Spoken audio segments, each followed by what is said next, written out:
In the vast expanse of my imagination, deviation not only reigns supreme but swings wide the gates to an enchanted wardrobe. Picture a treasure trove of indulgences, each garment holding the potential to unleash extraordinary powers. Not only fashion statements, but portals to a realm of fantastical essence. Outlandish and impractical, these threads aren't merely stitched together, they're woven with the very fabric of suggestion and possibility, beckoning me to dive headfirst into the extraordinary. Since that pivotal day when I inadvertently outed myself, my journey of personal growth has led me to stumble upon intriguing truths. Among them, I've discovered that items once dismissed as mundane now hold the key to delightful indulgence. Slipping into a pair of skinny jeans and a woman's jacket has seamlessly woven itself into my daily rituals, becoming another way to seize attention in a realm where ambiguity flirts with sensuality, occasionally raising an eyebrow or two. It's a grounded expression, unlike the immersive plunge I take when venturing into the realms of fantasy. Ah, but dresses! How they've always fascinated me. It's a fervent passion of mine. Oh, the irresistible allure of a dress. While any gown may catch the eye, my heart beats faster for those with flowing textures that send out crinkling and swishy whispers, rising and falling with inherent grace, seamlessly blending sexiness with femininity. It's in those dresses where ample fabrics cast a mesmerizing spell, and every intricate detail captivates, leaving an indelible impression that is simply irresistible. Behold my brand new Essentia dress, a masterpiece of smooth cerulean seamlessly merging into a soothing magenta, its sheer fabric delicately hovering as if suspended in midair, adorned with a sparkling, star-like rainbow of colors cascading on a celestial journey. The moment I slipped into its enchanting embrace, it was as if a heightened sense of awareness had gracefully descended upon me, a magical convergence, a transformation unfolding in the blink of an eye as the dress settled into its rightful place. For me, girls' night out was a unique adventure, distinct from the experiences of the other girls. While I get preoccupied with the excitement of what the night might hold, they fixate on the actual events and connections they could make, with a keen eye on what might transpire afterward. My intentions are refreshingly straightforward: show up dressed to the nines and indulge in the joy of self-expression. Tonight, I spared no effort in crafting my desired look, eager to unleash it upon the dance floor, where each step would leave a shimmering trail of stardust in my wake. Sure, some of that stardust has gone to my head, as I could already imagine the buzz among the girls the moment they'd catch sight of my dress.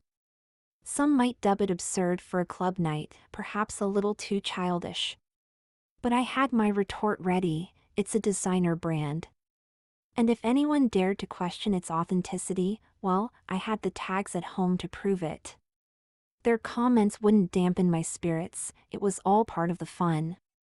In fact, I deliberately chose this seemingly innocent dress to counterbalance the carnal energy that ran rampant in the dark, pulsating atmosphere of the nightclub.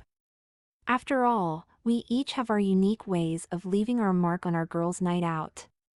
Now, upon my arrival, as I step one more time into the pulsating heart of the nightclub, I cross a threshold with an undeniable fluidity in my movements, a grace that seems to unfold effortlessly.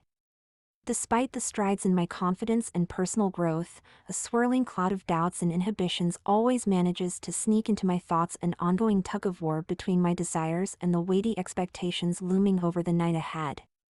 But once again, I must cast aside doubts like a flimsy second skin, for the radiant core of my newfound confidence stands as an unwavering force, a guiding light through the uncertainties of the night. Besides my outfit, my other secret weapon is having Mora, my best friend, by my side, acting as my comforting anchor. Sure, I've been constantly accused of attention whoring her by the other girls, but the truth is, she's my buffer that allows me to comfortably slip into the daunting nightclub experience. With her presence, I can navigate the social scene while deftly sidestepping any unwelcome advances from guys and avoiding any situations that might get too close for comfort. I never have to fully engage with the prospects that inevitably emerge. Despite heading home alone each night, it never bothered me in the slightest. Sure, my outspoken longing for companionship might suggest otherwise, but truth be told, it was all a ruse and I'm perfectly content. Mora, bless her caring heart, often worries that my solo returns home weigh heavily on me, even going as far as suggesting she might be the jinx in my romantic pursuits. But every girl's night out, you'll find me shamelessly attached to Mora like we're inseparable Siamese twins. And truthfully, if we were actually joined at the hip, it wouldn't be all that bad. Certainly beats the dreaded alternative of her not being there at all. But hey, if that ever happened, I'd still cling to our guiding principle, the sacred mantra of girls' night out: we're here to have an absolute blast. Whether you end up locking lips with someone or decide to cap off the night getting laid, it's like flipping a coin or rolling the dice. Luck might smile upon you, or it might not. But no matter what goes down, we're in it together as a group, guaranteed to have a good time. It's the unwritten law of our girls' nights, just let the fun unfold. With Mora already coupled up and proudly serving as our honorary wingwoman, each of us approaches the whirlwind of fun and the maze of possibilities in our own unique way. While our shared goal is to have fun, it's fascinating to see how some of the girls are always caught up in the perpetual swing between new partners, as if it's a game of who will be next in line, forever entwined in the ritual of another girl's night out. However, deep down, I sense that each of them secretly yearns for those special nights where they have a shot at squashing their single dom. Those moments when the swinging comes to a rest, and they find themselves wrapped in someone else's arms for much longer than a night, about to render girls' night out a thing of the past. While I fancy the prospect of it all, the thought of taking things beyond that threshold does scare me quite a bit. But oh, the invaluable lessons I've gleaned from pivotal past experiences. From boldly striding through the city streets in my finest attire, indulging in one of my persistent fantasies brought to life, to dealing with a revealing encounter at the post office and with colleagues at the office, with the accidental coming out as Tiffany. Yet, I embraced the return to the office with ease, punctuating it with a festive derby coming-out party, where Tiffany fully made her new existence known among friends and acquaintances. Now in the heart of the nightclub dressed in my essentia gown, I feel there could be no better attire to unlock and encapsulate the extraordinary essence I aim to embody. Not in some fantastical realm of my imagination, mind you, but right here in the bustling reality of everyday life. A furtive glance at my phone revealed the harsh reality of punctuality, or rather, the lack thereof. With Mora occupied earlier, I had to venture into the night alone, with a single goal in mind: to arrive on time. Little did I know that being punctual would only sentence me to the inevitable waiting game, as it appeared everyone else was entangled in an array of arrival mishaps. As I waded through the flood of messages inundating our group chat, it became abundantly clear that the night's rendezvous had inadvertently morphed into a battlefield of tardiness. Liz lamented a fashion emergency, while Maxine and Samantha grumbled about a traffic jam. Two other girls I hardly knew would be no-shows. And as for Audrey, well, her perpetual lateness was hardly worth reading into. Her excuses were as predictable as the sun going down. Amidst the chaos, I searched in vain for any sign of communication from Mora. Yet, to my surprise, there was nothing but silence from her end. I scanned the premises, hoping she was already here and just hadn't mentioned it yet. With a huff, I shoved my phone in my purse, no longer caring anymore. Instead of standing there like a statue, I decided to go on the prowl. It was time to scope the scene and potentially open myself up to any unexpected interactions. As curious eyes met mine amidst sustained glances from those already present, I wore an expression of unwavering determination, engaging in a silent dance of acknowledgement that lingered in the charged air. I conjured imaginary scenarios of the adventures awaiting me. With slight twirls and swaying motions, I let the weaves of colorful hues of shifting fabric flow about me with each stride. I pretended the magical allure of the dress could cast spells on the surroundings. Those who caught a glimpse couldn't help but be drawn into its enchantment. Maybe my dress could act as a key to unlocking the boundaries between fantasy and reality. I noticed a buzz emanating from my purse, bringing me back to the present, and I eagerly reached for my phone, hoping for news of an arrival. Yet, to my disappointment, it was just more tales of woe and explanation. But my heart skipped a beat as I realized the message was from Maura. Her predicament easily took the title for the worst: an incident involving her boyfriend Gary, a dog bite, and an unexpected trip to the emergency room. Now, I confronted the prospect not only of extended waiting but also the disheartening possibility that Maura might be a no-show. Then the next message dropped: she wouldn't show. As the reality sunk in, I shoved my phone back into my purse, doing my best to take it in stride. I half-heartedly welcomed the news with a nonchalant shrug. If anything, the delays and Maura's absence added fuel to my fire. The night now resonated with diverging possibilities, infusing my soul with a strange energy, allowing my dress to flow and swell with the pulsating music from the dance floor. It didn't take me long to realize that I'd had my fill of parading around, so I declared a temporary halt and sought refuge at the sidebar. Strategically positioning myself at one end, I claimed my vantage point with a sense of purpose. As I hesitated from delving into my purse again, I made a conscious decision: no more attachment to my phone. I resolved not to get bogged down playing the waiting game and instead salvage the night by taking matters into my own hands. To loosen up a bit, I placed an order, desiring a well-deserved drink in hand. From the sidebar, I transformed it into some kind of strategic command center, where I could fuel up as I surveyed the scene, pinpointing where the fun of the night might lay. In the fluid dance of the bartender behind the counter, my gin and tonic effortlessly found its way to my fingertips.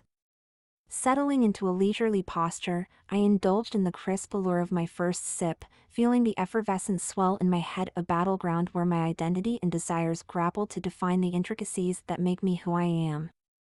With a playful twist, I pinched the slice of lime and let it plunge into my drink. A zesty kick fizzled within the clear liquid of the crystal ball of the glass in my hand. Taking another sip, I swung around, resting against the counter, and let my gaze wander. As I savored the last of the lingering fizz settling into a memory on my palate, I couldn't help but feel a sense of anticipation bubbling within me. Despite knowing my imagination was prone to flights of fancy, I foresaw a potential electric experience awaiting me that night. Shifting my focus, I adopted an air of casual elegance and let my eyes roam across the eclectic mix of patrons around me. From the petite to the towering, from the eccentrically dressed to the classically chic, they formed a kaleidoscope of revelers, each adding their own vibrant hue to the bustling tapestry that shaped the scene before me. Amidst the shadows and pulsating lights of the club, one figure caught my eye: a lone guy situated to my right. Even before I placed my drink order, he had captured my interest. Despite the bustling crowd, my attention kept gravitating back to him. He stood tall, his frame commanding attention as he leaned in ever so slightly, cradling a crystal-clear drink in his hand. It seemed as though he was in his own waiting game, or perhaps caught in his own private reverie, his fingers tracing intricate patterns on the glass, as if peering into his own crystal ball. Unexpectedly, he glanced over, and our eyes met in a fleeting but intense exchange. A subtle smile passed between us, igniting a spark of intrigue.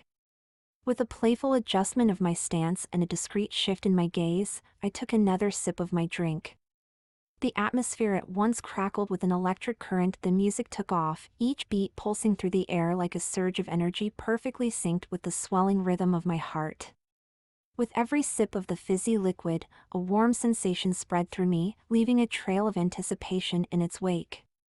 In my whimsical imagination, it felt as though a soundtrack had been meticulously crafted for our moment. As I contemplated the prospect of making a move, excitement bubbled up within me. I vowed to showcase my fabulous best, flaunting my charms until he made his way over. And if our dance of anticipation and connection progressed, I resolved to immerse myself in the newfound pleasure of chit-chat. Yet, amidst the thrill, a whisper of worry lingered in the back of my mind. I couldn't help but fret over the possibility that my growing proficiency in flirtation might lead me into uncharted territory, well beyond my comfort zone. With a thoughtful pause, I resisted the enticing pull of another silent exchange, opting instead to let fate take the reins.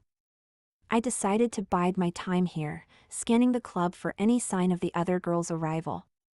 My gaze wandered beyond him, drawn to the captivating main dance floor where the lights shimmered, hinting at the excitement that awaited me. Standing at the precipice of the night, I felt poised to dive headlong into the exhilarating unknown. But alas, temptation proved too strong to resist, and I couldn't help but steal another glance to my right. There he stood, effortlessly exuding a cool demeanor, his hair bathed in the warm glow of the sidebar's well-lit enclave, accentuating his handsome features. Quickly, I averted my gaze, and a wave of relief washed over me, inwardly pleased that he hadn't caught me in the act of ogling. Despite my best efforts to steer my focus elsewhere, the relentless pull of curiosity persisted, tugging at my attention. I glanced again, eager for another fleeting moment of secret indulgence. But as I held my gaze on him, I couldn't help but wonder why he wasn't returning the favor. No longer content with mere silent admiration, I craved a bolder connection. I wanted him to know I was checking him out. Cursing my luck, I couldn't help but wonder if this was one of those bad coin flips. Yet, as I looked out at the sea of revelers around me, all lost in their own moments of joy, I reassured myself with the girls' night mantra, just let the fun unfold. Yet, as it unfolded, I had already made up my mind that there was no air of mystery about him, not even a whisper of intrigue or a hint of an unspoken narrative begging exploration. He simply happened to be the nearest person to me. That was the sole reason for my recognition. It didn't take long, but now my glances toward him turned into glares of reproach. I longed for the presence of the girls. With them around, I'd surely find someone else to unashamedly air my attraction towards. Oh, how I'd have so much to tell them, so many grievances to air. I'd serve them up with tales of my disdain for guys who just stand around, unwilling to man up and pursue what's truly worth chasing. As if guided by its own whims, my right hand flirted with the hem of my essentia dress. The luxurious blend of electric blue and silky fuchsia fabric, soft as a lover's touch, responded with a tactile allure amidst the pulsating energy of the club. If only its enchantment could cast a spell in his direction. Sipping on my gin and tonic, I found myself warming up to the idea that there was still an unspoken narrative lingering in the air, beckoning me forward. Perhaps it was the liquid courage coursing through my veins, a prelude to something more, but the fabric of my dress seemed to whisper secrets of the night yet to unfold. Finally, our eyes met once more, igniting the exchange I had been yearning for. In that moment, I felt a shift within me. No longer content with merely waiting for him to take the lead, I embraced a newfound sense of empowerment.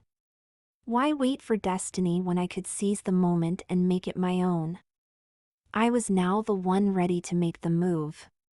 As I approached, I let the ethereal fabric of my dress flow around me, casting a layer of mystery and intrigue in my wake. He was keenly aware of my approach, the vibrant music serving as a rhythmic backdrop to my purposeful stride. With confidence, I initiated the conversation, my words carrying over the pulsating beats.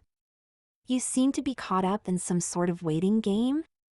Attentive yet sporting a slightly perplexed expression, he nodded subtly, his head syncing with the rhythm of the music.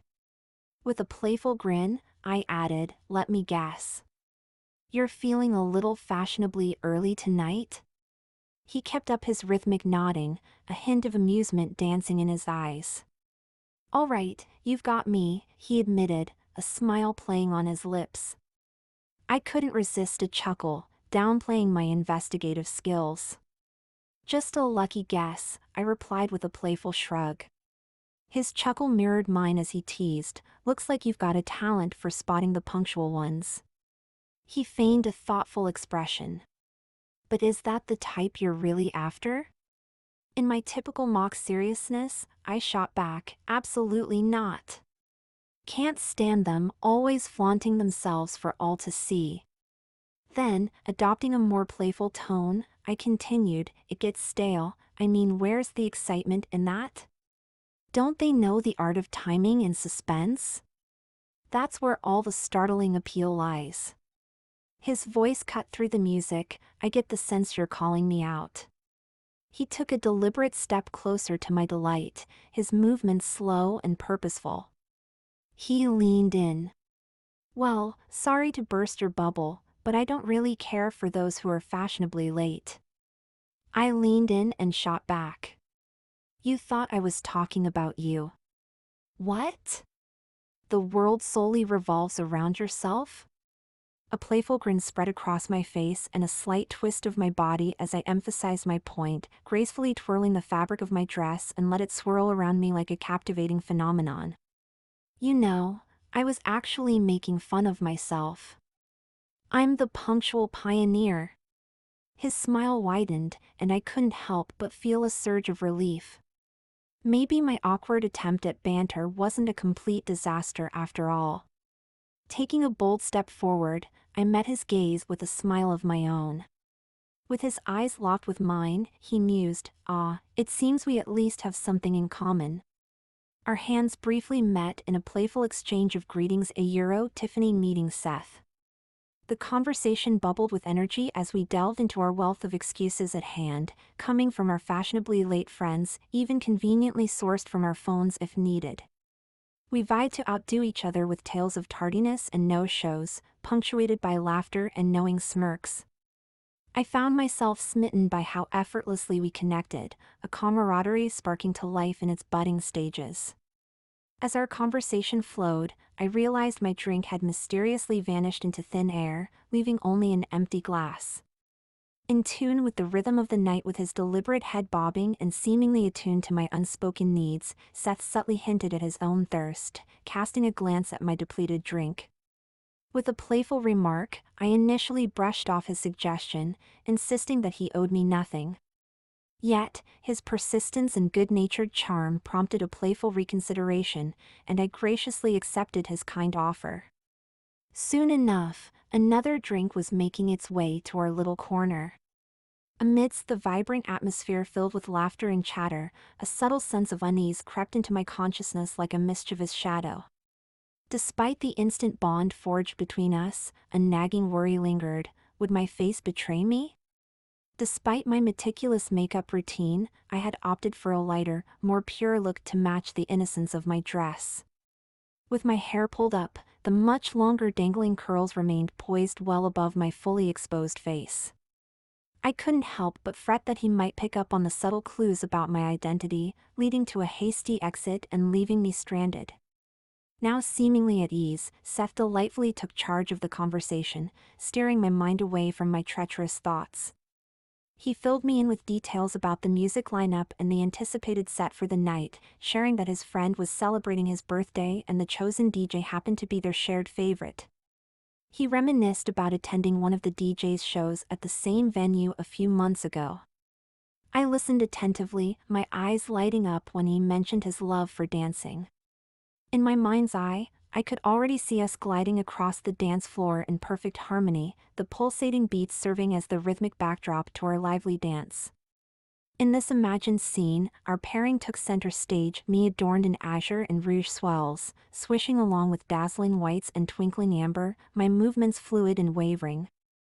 Meanwhile, Seth danced beside me, clad in dark solids and grays, like a steadfast stone amidst the visual symphony. However, my attention swiftly returned to the present moment as we engaged in our own delightful tango of conversation, the reality surpassing any playful fantasy I had conjured up. His attention suddenly veered elsewhere, and he excitedly informed me that some of his friends had arrived.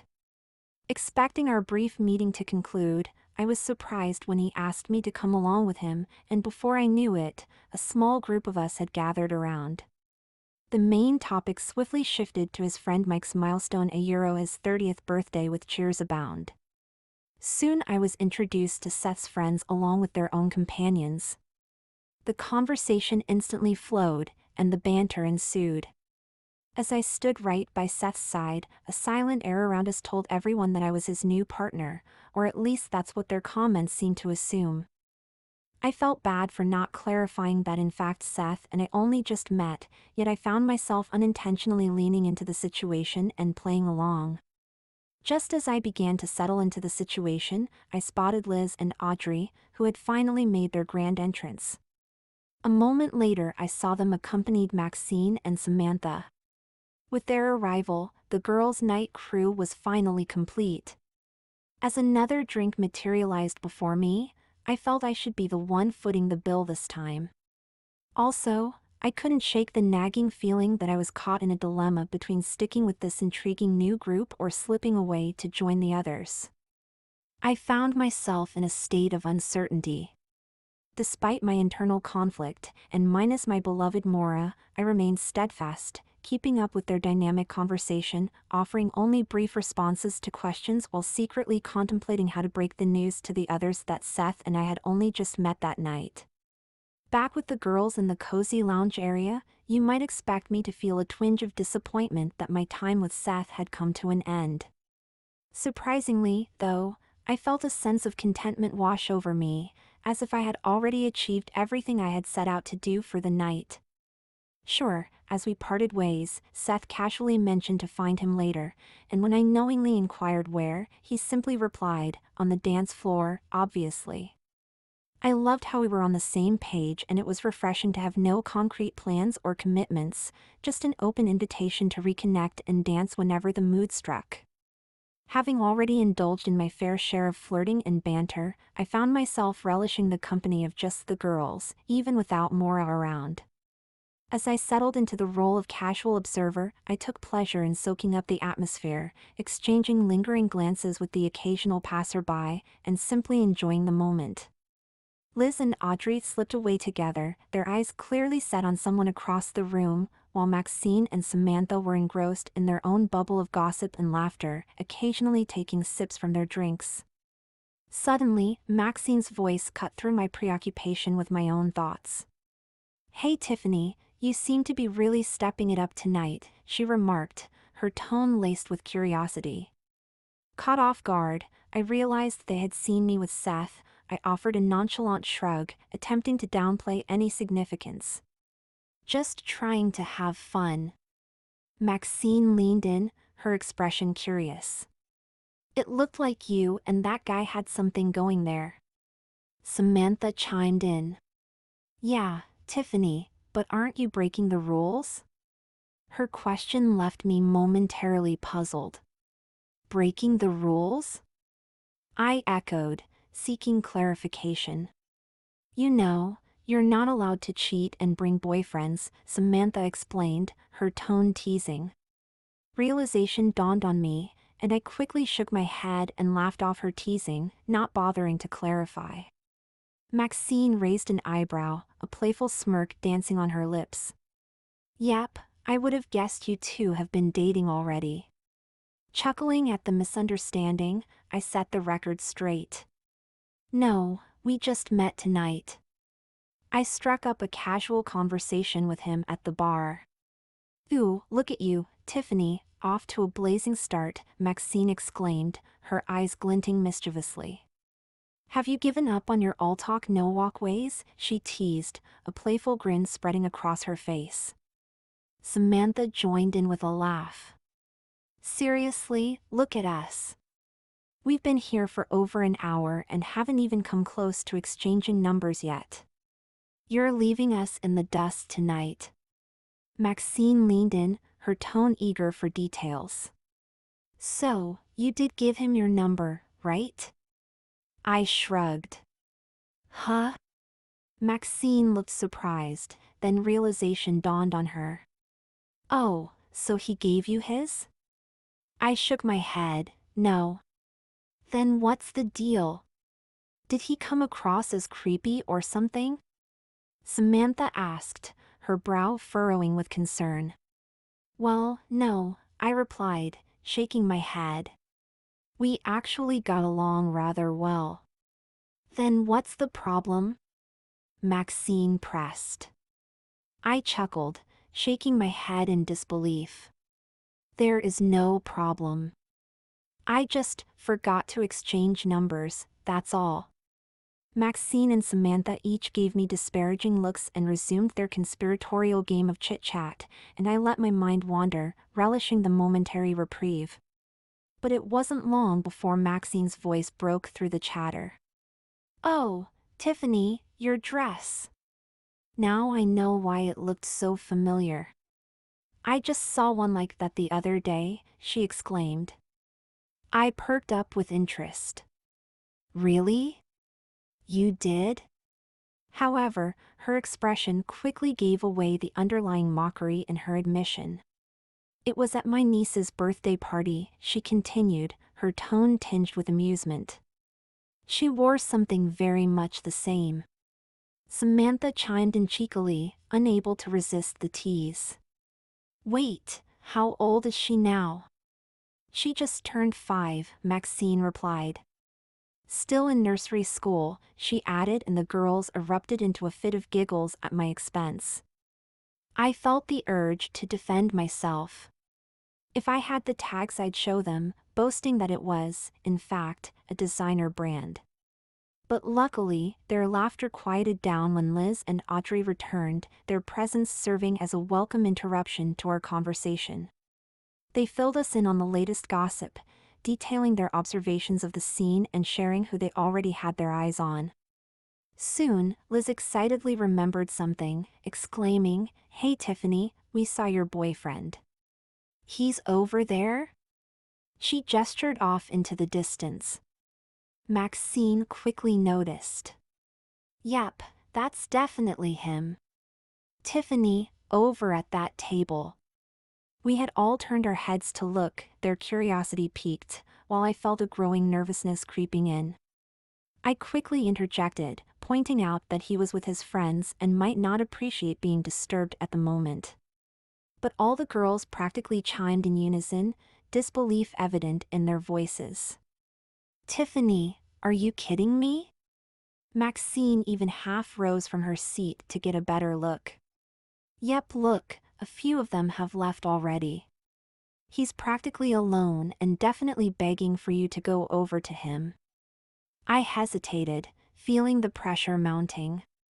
"Oh, come on, why right now? I have plenty of time tonight. Besides, we'll meet on the dance floor later." Liz playfully poked my side, her teasing tone evident. "Tonight you don't have your girl crush Mora to hang all over. Come on, what's stopping you from going over there?" I glanced over at Seth, realizing there was indeed nothing stopping me. Unable to conjure a reasonable response, I simply shrugged and remained rooted to my spot. But Maxine, ever the instigator, abruptly stood up. "Okay, we're going over there to talk to him then," she declared. "Wait, right now?" I protested, feeling a sudden surge of panic. Samantha, always by her side, joined her. "Yep, he does look pretty lonely." Liz and Audrey, sensing the impending excitement, stepped away, declaring they had their own targets to pursue and promising to catch up with us later. With that, I was left alone as they strode over to Seth's table. Feeling a mixture of apprehension and curiosity, I hastily swooped up from my seat, calling out to them. "Hey, wait for me." I hurried to catch up with them, feeling a sudden eagerness to join them at Seth's table. However, as I hastily approached, they abruptly halted, engrossed in some animated discussion. Momentum carried me forward, and I found myself advancing past them, only to lock eyes with Seth as he looked up in my direction. My heart skipped a beat as I halted abruptly, feeling my whole body tense, while my dress fluttered around me before settling back into place. It was as if only Seth and I saw the stardust cast in his direction. I stood, frozen like a deer caught in headlights. Glancing back in hopes of finding the girls beside me, I saw they hadn't moved any closer, still engrossed in their conversation. With no other option, I gathered my courage and approached Seth with a newfound sense of grace. "I was worried you were going to come barreling into me." "Impressive move you did there," he remarked with a grin. Quickly shaking off my nerves, I replied playfully, Well, I'm just warming up for the dance floor. Ah, you read my mind. I'm planning to head there as soon as I finish this drink, he replied with a grin. I took a step closer, excitement evident in my eyes as I nodded in agreement. He mentioned that the better parts of the night were yet to come, then relayed some more information about the expected music set. As he took a sip, I just stood there. It sounds amazing already, I finally offered after a brief silence, hoping he would continue leading the conversation. Please, join me, Seth gestured to an empty seat, and I seated myself, leaving the corner of the table between us. There was another moment of silence before he eyed me, a glint of excitement played in his eyes. I'm so ready to start dancing. Me too, I chirped eagerly, matching his enthusiasm. Hey, you want to solve a riddle? He proposed, his tone playful. I couldn't resist the challenge. Okay, sure. There's only one person I'm thinking of asking to join me to dance, he explained, gesturing around the club, encompassing the whole area. The only problem is it could be anyone in the whole club. Can you guess who it is? I found myself smitten, rendered momentarily speechless by his playful request, unable to do anything but offer an unintentional proud smile. Come on, guess. Who do you think it is? He prodded. I turned away, shaking my head and looking around the club. I couldn't possibly answer that. There are too many to choose from. Seriously, you don't know? He teased, his smile infectious. Feeling thoroughly enamored, and finding it difficult to maintain eye contact, I couldn't help but smirk.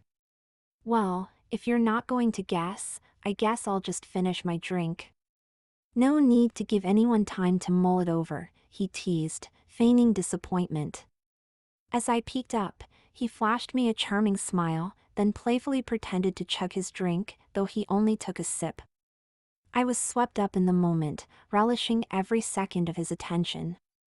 It felt exhilarating to be at the center of his focus, experiencing it firsthand. I found myself eagerly anticipating what was to come next. Yet, beneath the excitement lurked a subtle worry, a nagging uncertainty about how far things might progress. What if he wanted to move too fast, pushing boundaries I wasn't ready to cross? A kiss, for instance, I thought would be thrilling, but the actualization of it seemed too daunting. Despite these concerns, I couldn't deny the smooth flow of our interaction thus far. I knew one thing for certain, I would be dancing tonight. As for anything beyond that, I was just certain I'd be headed straight home alone. I reassured myself that perhaps a light kiss would be the furthest extent I'd go. As he sat there, lost in thought with his drink, I couldn't stop myself from eagerly anticipating where the night might lead, while the persistent twinge of unease kept surfacing. The prospect of turning anticipation into reality stirred a sense of apprehension deep within me. And then, another worry surfaced. Would I have to reveal more about myself to him? Glancing at his almost empty glass, I realized there was still time for a bit more conversation. Wanting to keep things light and playful, I decided to tease him about my friends, Maxine and Samantha, who had mysteriously disappeared. We shared a laugh at their expense before he finally set his empty glass down on the table. Come on, Tiffany, I guess you couldn't solve the easiest riddle in the world. But I trust you to be a good dancer, Seth remarked. I'm on board, I cheerfully replied. So, let me guess, you're good at other things besides dancing. Am I right? He continued, teasingly probing further. I shrugged slightly, realizing I was venturing into unknown territory. Remember, we're just dancing, I countered, a hint of playful caution in my tone. He half stood up, leaning over, whispering into my ear, his warm breath tickling my ears and sending shivers down my spine. But let me guess, with your resolve, will I have to be on the watch for something more from you? His words sparked a whirlwind of thoughts in my mind. Had I taken things too quickly and too far? Sure, I'd flirted with guys before, danced nearby them, held hands even, and shared some touchy moments on the dance floor. But this felt different. There was a closeness, a connection added in now, that pushed me far out of my comfort zone. What was once giddiness and anticipation now morphed into doubt and panic. I knew that soon, our conversations would become more intimate, filled with breathy whispers and exchanges. That was a realm I was hardly familiar with. But making out? That was uncharted territory for me. Sure, earlier I joked about accepting a soft pack, but now the idea filled me with dread. What if it became a stepping stone to something more, something beyond my boundaries? The thought of lips parting, tongues tangling, was enough to send me into a tailspin of anxiety. That was a line I wasn't ready to cross. "Hey," he said, his expression likely detecting my hesitation and unease. He sprang up from his seat and extended his hand toward mine. "Are you ready to hit the dance floor?" I rose slowly, our eyes meeting briefly. He noticed my hand hadn't met his, and with a gentle prompting, he asked again, "You ready?" I let him take my hand, and together we made our way toward the pulsating dance floor. My body moved in tandem with his, but inside, I longed to freeze time, to linger in the moment when our connection was just beginning and the night was ripe with possibility. Yet here I was, stepping into the night, plunging toward a point of no return. As we navigated through the throng of people, I found myself losing control and getting jostled as I bumped into others. Coming to an abrupt halt, I felt his gaze upon me as he turned to face me. "Hey, is there a problem?" he inquired, his concern evident in his voice. I shook my head, forcing a smile to mask my inner turmoil. "Well, there seems to be something up." Seth's voice carried a note of concern as he stepped towards me. I mustered a weak shrug and shook my head in denial. Turning his attention back to the dance floor, he excitedly remarked, "Hey, one of the best parts is going off now." Lost in a swirl of conflicting emotions, I felt disoriented. Despite everything seemingly being right, I couldn't shake the overwhelming desire to escape. Confusion clouded my thoughts, and a nagging sense of failure crept over me, as if I had somehow messed things up. Seth urged me to follow him, calling out, "Come on, Tiffany." "I'm sorry," I muttered, my words tinged with regret. Seth's eyebrows furrowed. "You don't want to dance?" "Actually, I forgot. I have to make an important phone call," I blurted out, cringing inwardly at my feeble excuse. "It's okay, Tiffany. We'll catch up later on," Seth reassured me with a kind smile. I nodded in response, wishing I had come up with a better excuse. Seth gently squeezed my shoulder before saying, "Okay. I'll see ya." I nodded again, acknowledging his words as he waved goodbye and disappeared into the dancing crowd. I echoed a goodbye, though I doubted he heard it amidst the pulsating music. As I returned to the lounge area, Liz and Audrey were seated there this time, engrossed in their own furtive conversation. My nerves were on edge, the abrupt failure I experienced with Seth almost unbearable. As I ponderously approached, the comments came flying from the girls, first from Liz. "Look at you, Tiffany. We saw you too, and it seems you've gone from a lush flirt of all trades to the master of coupling tonight." Audrey chimed in. "Yep, you're going to be in for a treat tonight, I could tell." Liz followed, leaning in. "Tiffany, I don't think you're going home alone." Audrey leaned in too. "And straight to the bedroom, but whose?" I sank into my seat, feeling as if the air had been sucked out of the room. Their words barely registered as I struggled to gather my thoughts.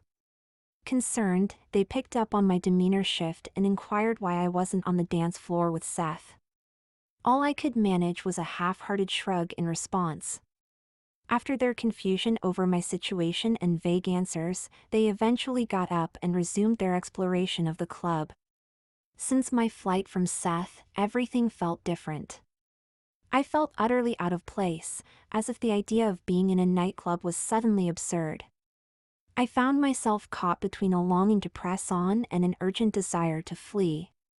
However, stepping away brought no relief. Instead, it amplified the tension and uncertainty hanging in the air. A profound sense of disappointment washed over me, as if I had failed to seize an opportunity for new experiences. Yet, reflecting on my interaction with Seth, I couldn't shake the feeling that I had now inadvertently sabotaged any chance of something more. Why did I jump to conclusions? Perhaps Seth simply wanted to dance, and nothing more. Maybe his teasing for something more was just playful banter, and I had misinterpreted his intentions. I could have easily joined him on the dance floor and left if things got uncomfortable. But I couldn't shake the uncertainty swirling inside me. I felt frustrated with myself for not being clear about what I wanted. Anger simmered beneath the surface as I grappled with my feelings. I yearned to redeem myself somehow. Summoning the spirit of our girls' night out mantra, "Just let the fun unfold," I made a firm decision. I would embrace the moment, casting aside my apprehensions. With renewed determination, I set my sights on the dance floor. But this time, I wasn't going for Seth. No, I was determined to create my own brand of fun, to dance to the rhythm of my own heart. I dashed out to the dance floor, swept up by the pulsating rhythm of the music. Though I didn't intentionally position myself to catch Seth's eye, I couldn't help but notice him in the distance. Yet, instead of seeking his attention, I immersed myself in the crowd, dancing amidst a whirl of vibrant energy. With each sway and twirl, I focused on reclaiming my charisma, unleashing my flirtiest moves. As I danced to the beat, I sensed someone behind me, lost in the music like me. Our eyes met a few times, and before I knew it, he was dancing right beside me, our movements effortlessly synchronizing. It felt like we were on the same page, so I urged him to come closer, but soon I felt he was too close for comfort. My fears were realized when his dancing turned too aggressive. His grinding up against me made me beyond uncomfortable, and I tried to create some distance, but he persistently followed, crowding my space. In my discomfort, I scanned the crowd and spotted Seth dancing in the same general area as before. Without hesitation, I made a beeline straight towards him, seeking refuge from the unwanted advances on the dance floor. This time, instead of a flourishing halt before reaching him, I collided into his arms.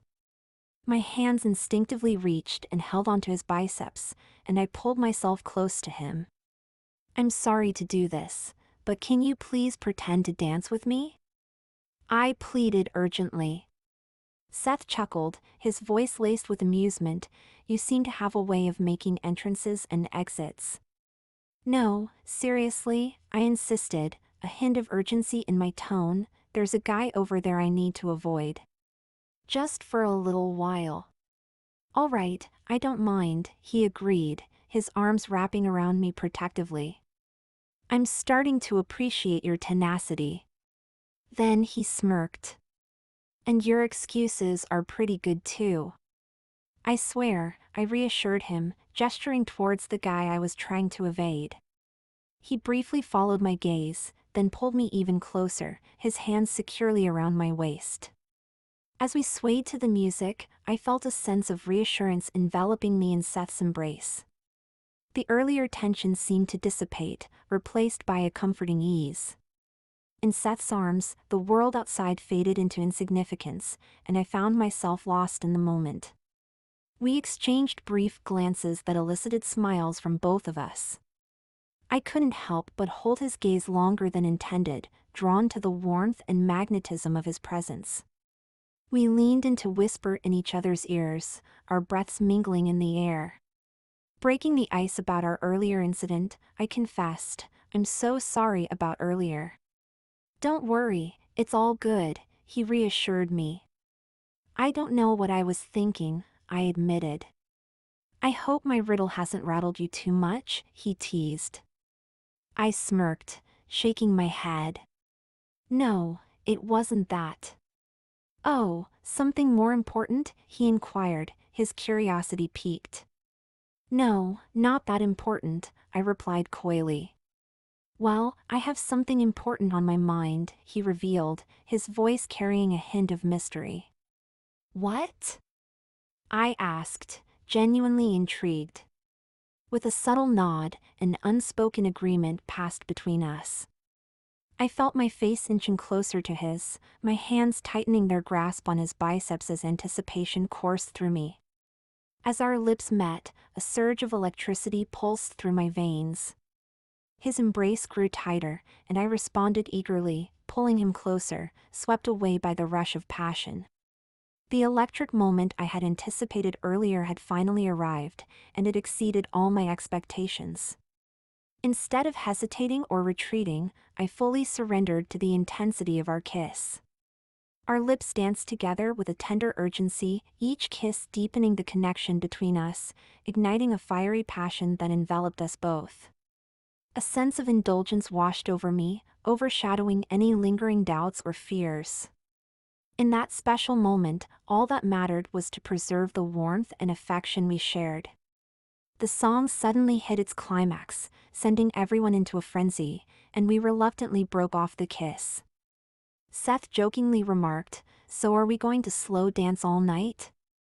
I shook my head vigorously, a playful grin spreading across my face. Spinning around, I found myself instantly caught up in the rhythm of the music, Seth by my side. We seamlessly joined along with the crowd, moving in sync with the pulsating beat of the song. There was an undeniable chemistry between our movements. My Essentia dress burst to life once more, its vibrant colors shimmering with a playful vitality that illuminated the dance floor. With each twist and turn, the fabric danced around me, weaving an engaging tale of elegance and charm. As I surrendered to the enchanting allure of the garment, having Seth by my side surely amplified the experience. In the heart of the club, I was intoxicated as I moved with a magnetic energy, the dress swaying in rhythm with the music like a celestial dance partner. A surge of empowerment washed over me, infusing me with newfound confidence. Bathed in the swirling lights, I felt like a living embodiment of the dress itself, sleek, luxurious, and exuberantly youthful in style. It wasn't just a fanciful thought, it was a tangible moment shared between us. Together, we exuded an infectious energy that captivated the room.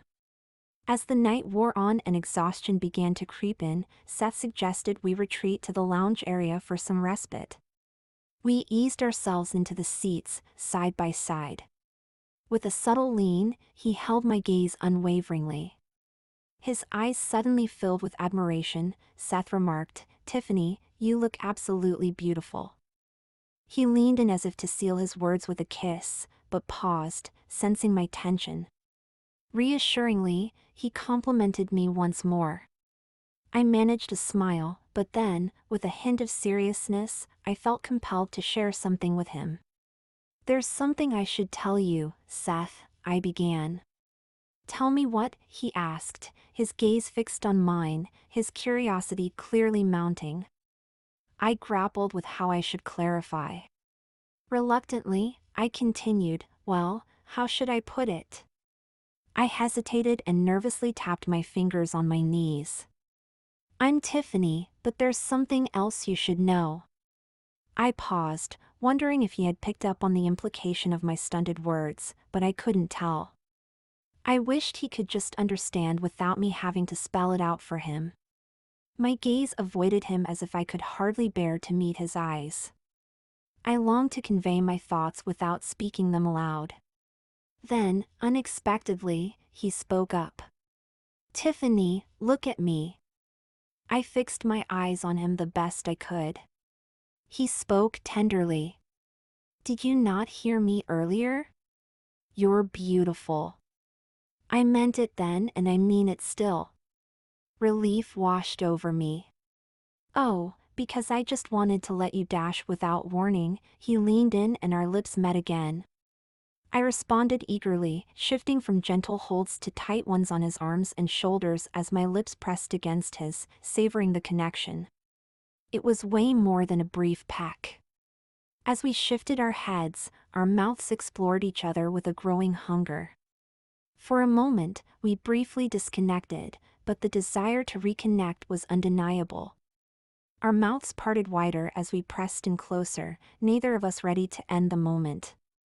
Our tongues connected, initiating a dance of their own, exploring each other with a shared intensity. While it might have been me who initiated this, his response was so enthusiastic that I knew he would have done so first if he desired. My heart pounded in my chest, and my entire body swelled with overwhelming affection. In the aftermath of our passionate embrace, we both found ourselves breathless, reliving the highs of the night. Seth, visibly energized, animatedly recounted our shared moments. Yet, as he spoke, I sensed a shift in his demeanor, a desire to prolong our connection. His invitation to join him on his ride home hung in the air, laden with unspoken implications. Politely declining, I explained that I had an early commitment the next morning, a friend in need of last-minute packing, embarking on a cross-country move. While I could sense his skepticism, I painted a convincing picture, emphasizing the urgency of the situation. Though he may not have fully bought my excuse, I felt justified in my decision. With a fleeting hint of disappointment, Seth gracefully accepted my decline and then asked for my number before parting ways. Without hesitation, I shared it. As we bid each other farewell with one final kiss, there lingered a palpable sense of possibility, a promise of future encounters and fun yet to unfold. As I settled into the backseat of the cab, the events of the night replayed in my mind, eager to share them with Maura. Retrieving my phone, I noticed her last text, sent hours ago, apologizing for bailing and that she had so much to tell me. She encouraged me to have a good time tonight. Quickly, I tapped out a response, "So sorry for ignoring you. Wish you were here to tell me all about your night. Talk tomorrow. Kisses." Almost instantly, her reply popped up, Tiff, don't apologize. I just hope you enjoyed yourself without me." I hastily typed back, "Took your advice and had a blast, kept busy dancing, drinking, the works." Maura's response came swiftly, "That's great. As long as you had a good time with the girls." I chuckled, correcting her, "Girls? Hardly saw them all night." Maura's concern came through in her next message, "Wait, you didn't leave, did you? Or did you not find them?" I proudly typed back, "Nope, just too busy handing out my number and touching up my lipstick a few too many times." Maura's disbelief was palpable. "Tiffany, are you serious?" I couldn't help but smile as I responded, "Can you believe it?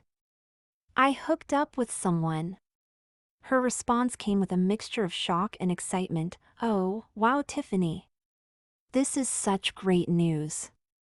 I can't believe I missed it." I reassured her, it wasn't anything major, a lot of dancing, and a few shared kisses. "Oh, Tiffany. I'm so happy for you. Yet, I don't feel so great about myself now." "Maura. What do you mean? It looks like it's true. I'm your unlucky charm apparently. Look at what you're up to when I'm out of the picture." "No, stop it. Like you always say, it just comes down to the coin flip between being lucky or not. He must be quite the catch, so what's next?" "Wait. Are you with him now?" No. I just gave him my number." Oh, Tiffany." "Maura? What is it?" "Now you'll have to play the waiting game. At least from my experience with guys. I don't mind actually. In a way I'm used to waiting." "Yeah, but Tiffany, you're a lot stronger than us mortals." "Okay, you got me." I am eagerly anticipating his call. "Anyways, almost home, talk tomorrow." "Good night, Maura." "Hugs." "You bet." "Good night, Tiffany." "And lots of kisses."